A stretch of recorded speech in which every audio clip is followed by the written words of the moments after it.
കളരി ചികിത്സയിൽ കാര്യമായിട്ട് ആരും ശ്രദ്ധിക്കാതെ പോകുന്ന ഒരു പാർട്ടാണ് വ്യായാമ ചികിത്സ, അതുപോലെ യോഗ ചികിത്സയും അതിൻ്റെ ധ്യാനവും. അത് വളരെ വളരെ ഇമ്പോർട്ടൻ്റ് ആണ്.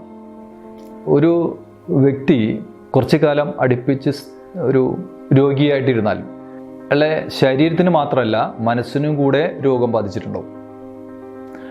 ആയുർവേദം പറയുന്ന പോലെ 1000 രോഗത്തെ നമുക്ക് മാറ്റാം, പക്ഷെ ഒരു രോഗിയെ മാറ്റാൻ എളുപ്പമല്ല എന്ന് പറയും.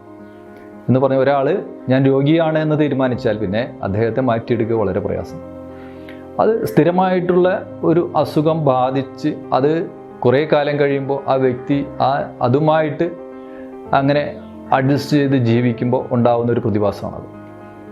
അങ്ങനെ വന്നിട്ടുള്ള വ്യക്തികളെ പൂർണ്ണമായിട്ടും അതിൽ നിന്ന് റിക്കവർ ചെയ്യണമെങ്കിൽ അവർക്ക് ഇത്തരം ചികിത്സാ രീതികൾ നിർബന്ധമാണ്. ആദ്യം വ്യായാമം ചെയ്ത് ഈ സ്ഥൂല ശരീരത്തെ പവർഫുള്ളാക്കണം. അതിനുശേഷം യോഗ വ്യായാമങ്ങൾ കൊടുത്ത് സൂക്ഷ്മ ശരീരത്തെ പവർഫുള്ളാക്കണം.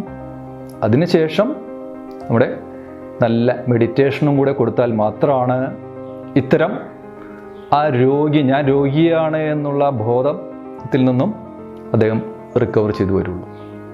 അവിടെയാണ് വ്യായാമ ചികിത്സയുടെ അല്ലെങ്കിൽ ധ്യാനം ഉൾപ്പെടെയുള്ള യോഗ ചികിത്സയുടെ പ്രാധാന്യം.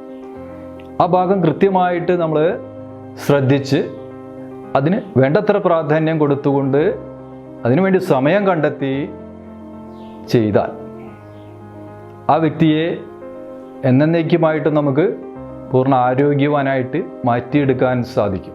നമ്മളിവിടെ ചികിത്സയിലൊക്കെ അതൊക്കെ നിർബന്ധമാണ്. ഏതാണ്ട് അരമണിക്കൂർ മുതൽ 1 മണിക്കൂർ വരെ ഇതിനു വേണ്ടി മാത്രം മാറ്റിവെക്കാറുണ്ട്.